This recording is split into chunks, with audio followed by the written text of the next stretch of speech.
जुर्म कितना भी संगीन क्यों ना, गुनाहगार कितना भी शातिर क्यों ना, गुनाह कैसा भी हो, कहीं भी हो, हर गुनाह बोलता जरूर है, क्योंकि गुनाह अपनी गवाही खुद देता है। इसलिए आप देखते रहिए शकील साजिद के साथ गुनाह बोलता है। जी हां, गुनाह बोलता जरूर है। एक बहुत ही संवेदनशील मामला जिसमें हाई कोर्ट ने एक बेदर्द मां, जी हां बेदर्द ही बोलना चाहिए, को जमानत दे दी और जो तर्क दिया उसने समाज के हर बंदे को सोचने पे मजबूर कर दिया। अहमदाबाद गुजरात का ये मामला, भूखी थी बेटी, बार बार अपनी मां से खाने का मांग रही थी, खाने को कुछ मांग रही थी। मां मजबूर थी, शायद उसके पास देने को कुछ नहीं था।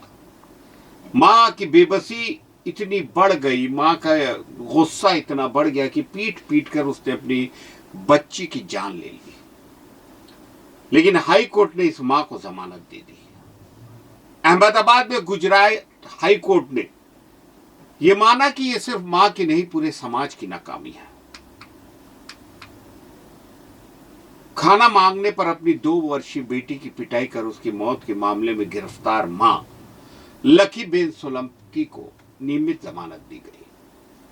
अदालत ने इस घटना को महज एक आपराधिक मामला मानने के बजाय इसे गरीबी, भूखमरी और सामाजिक सुरक्षा व्यवस्था की विफलता से जुड़ी त्रासदी बताया।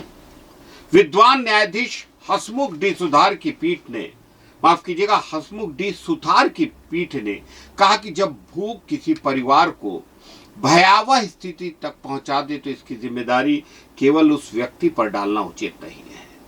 सूरत के वराछा थाने में मार्च 2026 में दर्ज मामले के अनुसार लकीबेन की 2 वर्षीय बेटी ईशा बार बार खाना मांग रही थी। बच्ची के खाना मांगने से नाराज होकर मां ने उसकी पिटाई कर दी। गंभीर चोटों की वजह से बच्ची की मौत हो गई। घटना के बाद पुलिस ने लकीबेन को गिरफ्तार कर लिया। जमानत याचिका पर सुनवाई के दौरान अदालत ने भूख को केवल आर्थिक वजह मानने से इनकार कर दिया। पीठ ने कहा कि भूख मानवीय गरिमा, न्याय और अंतरात्मा से जुड़ा सब्जेक्ट है। अदालत ने महात्मा गांधी के उस विचार का उल्लेख किया जिसमें कहा गया कि भूखे लोगों के लिए भगवान रोटी के रूप में आते हैं। फैसले में विक्टर ह्यूगो की लेट्स मिजरेबल्स और पन्नालाल पटेल की मानवीनी भवाई का भी संदर्भ दिया गया।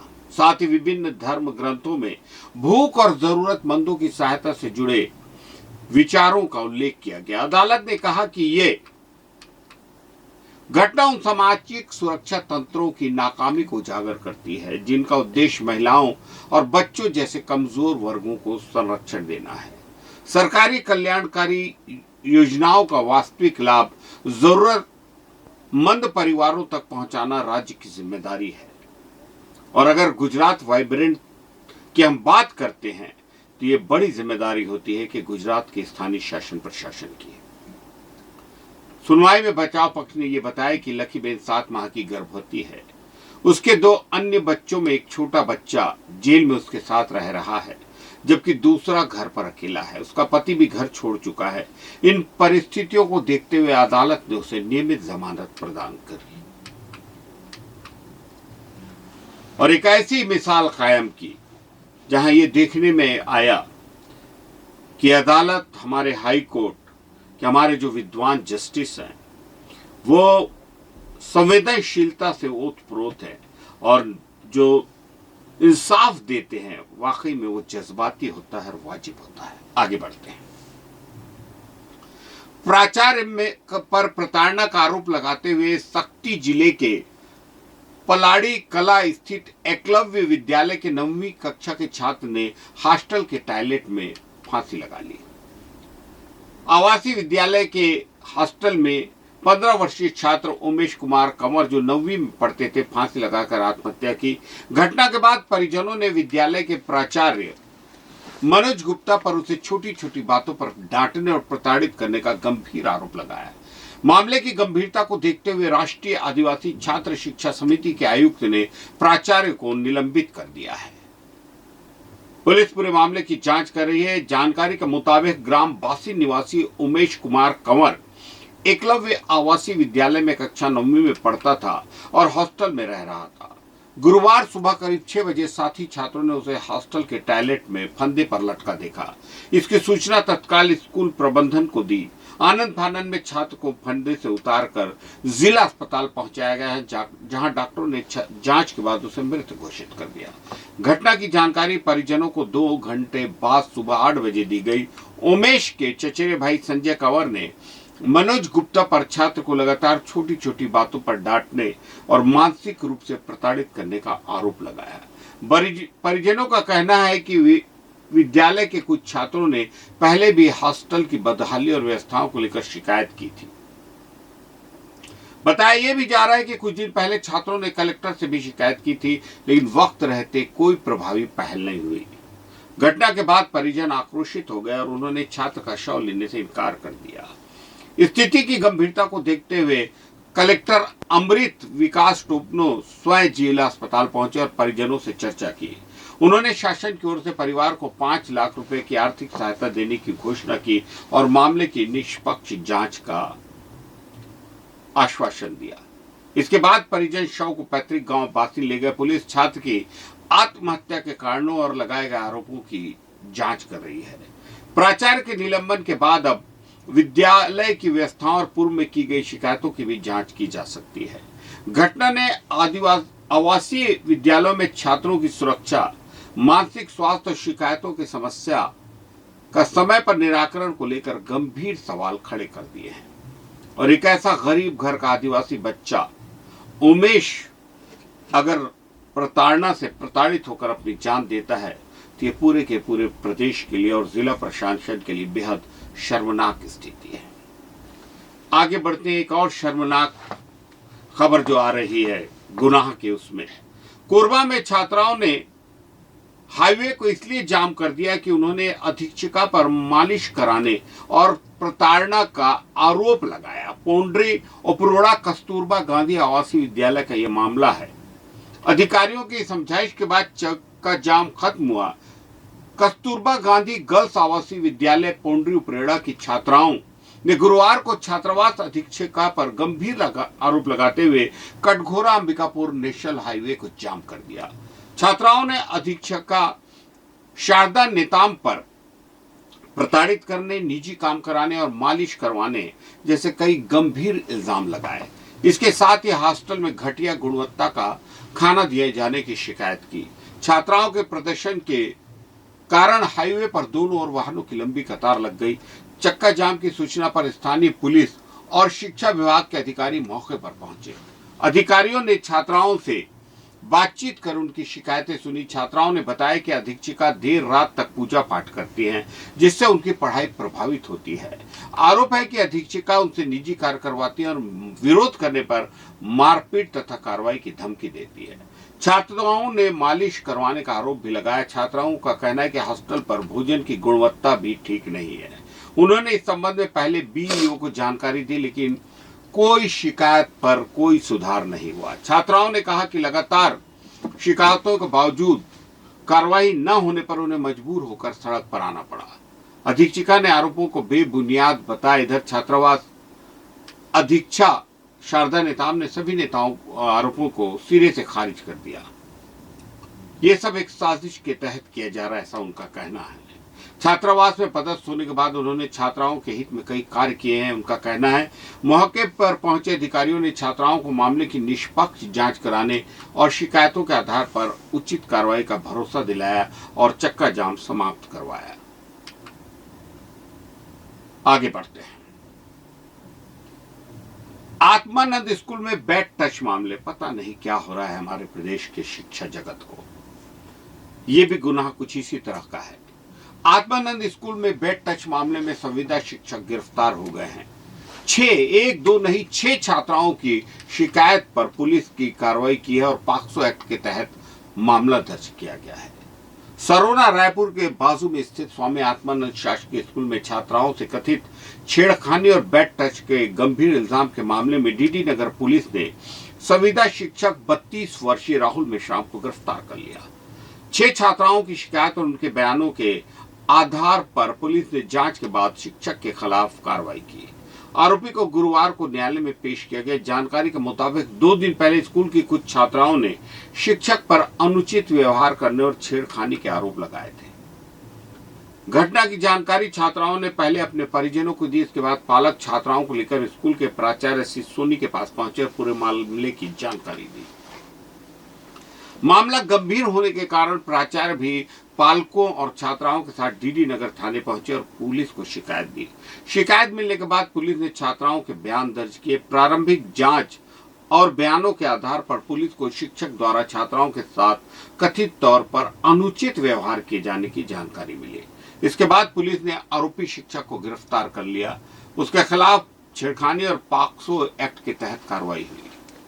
गिरफ्तार शिक्षक गुड़ियारी क्षेत्र का निवासी है। मामले में पुलिस की ओर से आधिकारिक रूप से गिरफ्तारी की जानकारी नहीं दी गई है।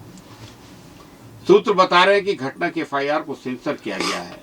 हालांकि पुलिस कह रही है कि छात्राओं के बयान को महत्वपूर्ण माना जा रहा है। स्कूल प्रबंधन और पालकों के बीच भी इस घटना के बाद चिंता का माहौल है। छात्राओं की हिफाजत को लेकर अभिभावकों ने स्कूल प्रशासन से आवश्यक कदम उठाने की मांग की है। अधिकारियों का कहना है कि छात्राओं के बयानों और उपलब्ध साक्ष्यों के आधार पर आगे की कानूनी कार्रवाई की जाएगी। आगे बढ़ते हैं। पंडरी के कल्याण ज्वेलर्स की रेकी कर चुके थे आरोपी। दुकान में डकैती की योजना बना रहे दिल्ली बिहार के 3 आरोपी को राजधानी रायपुर की पुलिस ने गिरफ्तार कर लिया और 2 फरार हो गए हैं। ज्वेलरी दुकान में बड़ी डकैती की साजिश को वारदात से पहले ही नाकाम कर दिया गया। पंडरी स्थित कल्याण ज्वेलर्स को निशाना बनाने की तैयारी कर रहे दिल्ली और बिहार के 3 आरोपियों को पुलिस ने रेलवे स्टेशन के पास से गिरफ्तार किया। आरोपियों के कब्जे से पिस्टल और चाकू तक बरामद किए गए। 2 अन्य सदस्य फिलहाल फरार हैं, जिनकी तलाश में पुलिस की टीमें जुटी हुई हैं। आरोपियों के मोबाइल फोन की जांच में डकैती की योजना से जुड़ी कई अहम जानकारियां पुलिस के हाथ लगी हैं। मामले का खुलासा करते हुए डीसीपी नॉर्थ दीपमाला कश्यप ने बताया कि प्रोएक्टिव पुलिसिंग के तहत बुधवार रात पुलिस को मुखबिर से सूचना मिली कि कुछ संदिग्ध युवक गैस कटर की तलाश कर रहे हैं। सूचना के मुताबिक युवक रेलवे स्टेशन के प्लेटफॉर्म नंबर 7 के पीछे नई सड़क के पास एकत्र होकर किसी बड़ी वारदात को अंजाम देने की तैयारी में थे। सूचना मिलने पर पुलिस ने इलाके में घेराबंदी की और 3 संदिग्धों को पकड़ लिया। गिरफ्तार आरोपियों की पहचान दिल्ली निवासी देवांश शर्मा और सुशांत कुमार पासवान तथा बिहार के मुजफ्फरपुर निवासी मयंक सिंह के रूप में हुई। तलाशी के दौरान उनके पास से पिस्टल और चाकू बरामद हुए।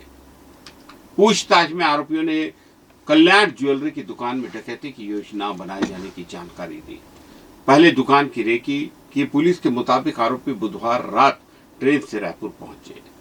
उन्होंने पंडरी स्थित कल्याण ज्वेलर्स की रेकी की। दुकान की सुरक्षा व्यवस्था, आसपास के रास्तों और अन्य महत्वपूर्ण स्थानों की जानकारी जुटाई। बताया जा रहा है कि उन्होंने दुकान और आसपास के इलाके के फोटो भी मोबाइल में लिए। योजना के मुताबिक गुरुवार रात ज्वेलरी दुकान में डकैती डालने की तैयारी थी। आरोपी वारदात के लिए गैस कटर के इंतजाम में लगे थे। इसी दौरान पुलिस को भनक लग गई और दोपहर करीब 1:30 बजे तीनों को गिरफ्तार कर लिया गया। दोनों आरोपी फरार हैं और पुलिस उनकी तलाश कर रही है। पुलिस मोबाइल फोन और अन्य तकनीकी साक्ष्यों की जांच कर गिरोह के नेटवर्क का पता लगाने में जुटी है। गुनाह में आगे बढ़ते हैं। सुरक्षित कॉलोनी माने जाने वाले क्षेत्र में भू वैज्ञानिक के घर से 28 जुलाई के 50 लाख के जेवर पार कर दिए गए। जो 28 जुलाई को मकान सूना था, 4 अगस्त को पड़ोसी ने बताया कि ताला टूटा है और जब पता चला कि 400 ग्राम सोना, आधा किलो चांदी और नकदी चोरी 4 दीवारी से घिरी और सुरक्षित मानी जाने वाली अरिहंत कॉलोनी में हुई है। चोरों ने भू वैज्ञानिक दंपत्ति के सूने मकान को निशाना बनाकर 50 लाख रुपए से अधिक कीमत के जेवरात फार कर दिए। चोर करीब 400 ग्राम सोने के जेवर, आधा किलो चांदी के आभूषण और 20,000 नगद ले गए। वारदात के दौरान चोरों ने मकान में लगे 2 सीसीटीवी कैमरे भी उखाड़ दिए, उनका डीवीआर सुरक्षित मिल गया है। आमानाका पुलिस अब डीवीआर की रिकॉर्डिंग के साथ कॉलोनी और आसपास के इलाकों में लगे सीसीटीवी कैमरों के फुटेज खंगाल कर आरोपियों तक पहुंचने की कोशिश कर रही है। आमानाका थाना क्षेत्र के सरोना स्थित अरिहंत कॉलोनी निवासी रविकांत गुप्ता 36 वर्षीय भारतीय भूवैज्ञानिक सर्वेक्षण विभाग में भूवैज्ञानिक है। उनकी पत्नी एस पुष्पलता भी इसी विभाग में पदस्थ हैं। गुप्ता दंपति 18 जुलाई को परिवार के साथ मकान में ताला लगाकर कटघोरा गए थे। घर कई दिनों से सूना था। इसी का फायदा उठाकर चोरों ने मकान का ताला तोड़ा और अंदर दाखिल हो गए। 4 अगस्त की सुबह पड़ोसी ने मकान का ताला टूटा देखा। उसने तत्काल गुप्ता परिवार को सूचना दी। जानकारी मिलते ही दंपति कटघोरा से रायपुर लौटे। घर की जांच करने पर सामान बिखरा मिला और अलमारी से सोने चांदी के जेवर और नकदी गायब मिली। आमानाका पुलिस को सूचना दी गई। हालांकि डीवीआर सुरक्षित मिला और दोनों सीसीटीवी कैमरे उखाड़ दिए गए थे।